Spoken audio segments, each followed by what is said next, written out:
Shalom aos irmãos do grupo, louvado seja Yahweh. Irmãos, eu estava pensando, né? Os anti-Machia, os anti-Alcha, quando eles vieram fazendo tudo ao contrário do que Alcha havia determinado que havia se cumprido. Então, e Alcha, ele ressuscita e eles trocam a data da ressurreição de Alcha. E Alcha veio com o nome de Yah, eles trocaram o nome de Alcha. E ele fala em Ashanã, eu vim revelar o nome do meu pai, e eles ocultaram o nome do Abba. E Alcha, ele instituiu ali o partir do pão com os apóstolos, que era associar ali as adversidades dos irmãos uns com os outros, e que nenhum deles tivesse necessidade de qualquer coisa. Então eles se alimentavam e se ajudavam. Não era uma vez por ano como o judaísmo, mas era agora todas as manhãs. Yahshua restaura a Torá. Quanto ao sacrifício pascual, Yahshua, quando Moisés escreve, ele fala que aquilo será um ano de libertação, um mês de libertação, e será um memorial perpétuo, para sempre, até a vinda daquele que viria a ser o Cordeiro Pascual, que também é para sempre, porque Yahshua está vivo, está à direita de Yahweh, então é para sempre. Entende? O Cordeiro Pascual, ele morreu, ressuscitou e vive para sempre. Então, isso é de geração perpétua. O judaísmo continua fazendo a Páscoa, o Pessah, mas primeiro que eles não creram em Yahshua. Eles estão aguardando Yahshua ainda e virar o antimachia para fazer o templo. Porque Yahshua, quando veio, ele não deu importância para o templo. Ele falou, derruba o templo e eu reerguerei em 3 manhãs. Ele estava falando do próprio corpo dele. E eles blasfemavam contra Yahshua. Então veja, como eles rejeitam Yahshua, eles vão continuar fazendo os rituais velhos, do pão velho e fermenho, vinho velho. Só que quem vai apresentar para ele o templo que foi destruído, o segundo templo, vai ser o Antimachia. Aí eles vão fazer as cerimônias de novo, retornarem. Quando essas cerimônias retornarem, todo mundo gospel, evangélico e católico, eles vão abraçar essa cerimônia. Por quê? Porque já estão adaptados. Eles já estão acostumados a esses rituais, a adoração em templos. Estevão e Alxanã, todos eles falaram, meu pai não habita no templo, o Yahweh não habita no templo. Que espécie de casa me edificareis? Então caiu o templo. Caindo o templo, acabou as cerimônias religiosas. O vinho velho e o pão velho, porque pararam de fazer nos templos. Aí, quando Yahshua ressuscita, ele rasga o véu, porque representava que ele iria morrer, o sumo sacerdote, então ele rasgou o véu, fez expiação pelos pecados da humanidade, daquele que crê, e está à direita de ao vivo. Então, olha que interessante, quem rasga o sacrifício de Yahshua? Quem tenta abolir o sacrifício de Yahshua? O judaísmo, catolicismo, que criou templos e igrejas para eles serem sumos sacerdotes, fazer todos os rituais de novo de forma deturpada, mas eles voltaram a fazer nos seus templos, ceia, líderes nos púlpitos, ou seja, pastores nos púlpitos, bispo, se colocando como Messias, o Machia. Então, eles continuam pedindo dízimo e oferta e por aí vai. Então, eles pisaram no sacrifício de Yahshua. E quem que copiou esses ritos também da Igreja Católica que favorece bastante a eles? Os pastores. Porque eles, além de fazer templos, ele aluga templos. O véu que Yahshua rasgou, que era acesso para todas as pessoas, agora ele coloca um véu de novo na igreja, que alguém tem que ir até ele para que ele ore e a pessoa seja perdoada. Então, eles vão voltar a fazer as práticas distorcidas, deturpadas da Páscoa, do Pessah, que é o cálice e o suco, né? Eles pegam só uma parte ali resumida de toda aquela lei cerimonial.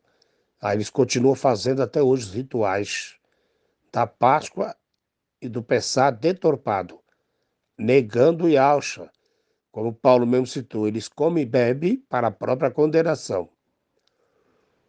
E os dízimos, que as dízimas eram as 12 tribos, trabalhavam no campo da lavoura, eles produziam os alimentos, eles levavam para os sacerdotes, que faziam a rotação de rodízio, de 24 sacerdotes, 2 a 2, que durava um ano, um mês. Um mês tinha que fazer aquele rodízio de 12 sacerdotes. E era 2 de cada tribo. Então, eles não podiam trabalhar. Eles tinham que ficar diariamente no templo. E quem sustentava aquele povo, aquela tribo, que aquela tribo só tinha essa função, preparar o sacrifício, entende? Cuidar do tabernáculo, e eles iam oferecer em ano o sacrifício. Então alguém tinha que sustentar esse povo. Quem era? Eram as 11 tribos de Charral.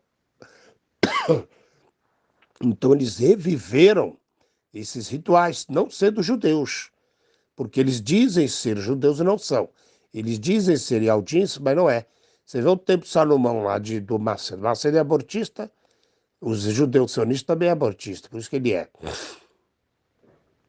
Ele diz que não trabalha para fazer a obra, então as pessoas têm que levar dízimo para ele. Quer dizer, ele está sendo um judeu, ele está sendo um sacerdote da tribo de Levi, sem ser, e ele é um impostor e mentiroso, como todos esses pastores aí, que abrem os templos plagiados, se dizendo autoridade para fazer algo que eles não têm. Então eles são os falsos profetas. Entende? E o dízimo era isso.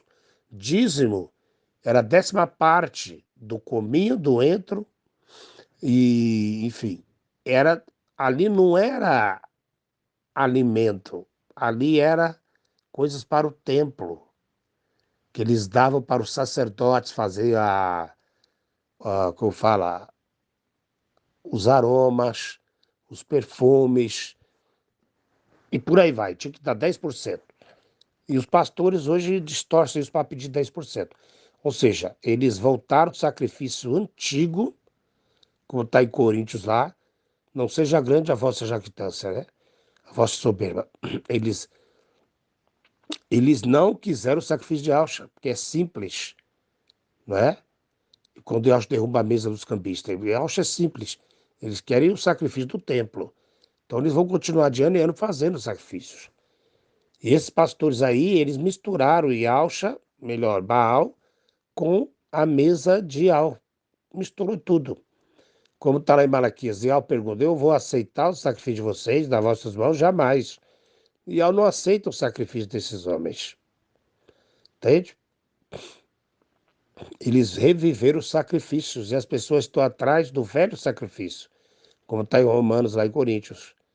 Entende? Deixai o velho fermento, né? Mas buscai o pão agora da sinceridade. O pão da sinceridade agora é Yahshua. É o pão vivo que desceu do céu. Representa Yahshua, aquele que é sincero e que veio. Agora, quem quer viver nas práticas de rituais do templo, aí a gente não pode fazer nada, né? Para fechar, já vai ter uma bodas do Cordeiro, vai estar todos os profetas e patriarca. Isso vai ocorrer após a ressurreição. Isso vai ser na 7ª trombeta, no fim de todas as coisas. Então, as virgens prudentes subirão e vão morar com Yahshua, que é aquelas que vão guardar a palavra. As tolas e inessas vão ficar de fora, que é esse povo aí. Interessante. Lucas capítulo 22, quando Yahshua faz ali a memória em mim, a fazer em memória de mim, porque aquela ceia fazia a menção de Yahshua, mas aí quando Yahshua come aquela última ceia com os apóstolos, ele diz, comei e bebei, mas agora fazer isso somente agora no reino de Al. Não comereis mais esta ceia aqui, mas só no reino. E o reino não chegou, ele vai chegar depois da 7ª trombeta. Aí a pessoa pode pegar alguns textos lá, que acho que comeu pão, peixe, mas ele comeu ao partir do pão com os apóstolos, que é outra coisa. A refeição. Yahshua teve com os dois discípulos de Emaús, comeu pão com eles na mesa. Ali não era ceia, não era pessar. Ali eles estavam se alimentando. Também quando o Yahshua ele vai no meio dos apóstolos, ele come o peixe e o pão. Então, na ceia judaica não tem peixe, é pão. Então, você vai vendo essas coisas. Muita gente refere-se a Elias ter comido pão lá do corvo e ter comido pão na casa da viúva. Ali existe uma seca e a Bíblia deixa bem claro que ele foi lá, orou e multiplicou a farinha da mulher e o azeite, e ela fez pão para eles comerem. Caso contrário, eles morreriam de fome. Então, ali não trata de uma ceia no sentido espiritual, religioso, mas ele está falando de livramento de vida. Ou seja, se eles não comessem, eles morreriam. Compreende? E outras passagens. E tem uma passagem interessante que é Ezequiel, no Apocalipse também, João e outros livros. O próprio Iau, ele fala para o profeta assim: come o rolo, será amargo no teu ventre, mas será doce no teu paladar, mas amargo no teu ventre. E vai e profetiza a casa de Charral, o arrependimento. Ele fala para comer o rolo é a palavra. Ele não ficou mandando, vai comer a ceia, depois vai e prega. Não, não. Ele falou, vai, come o rolo e anuncia a casa de Charral, que ela é casa rebelde. E outra, Yauri, que é o pão da sinceridade. Entra no teu quarto e fecha a porta e ora Yau, que em secreto te revelará. Entende? Yau, ele é o sumo sacerdote, está vivo, ele faz expiação. Bom, se alguém quer continuar comendo pão e bebendo suco, achando que isso é corpo do Mashiach, eu dou só um conselho para você. Paulo mesmo falou, aquele que come e bebe sem discernir o corpo, come e bebe para a própria condenação. Compreende, irmão?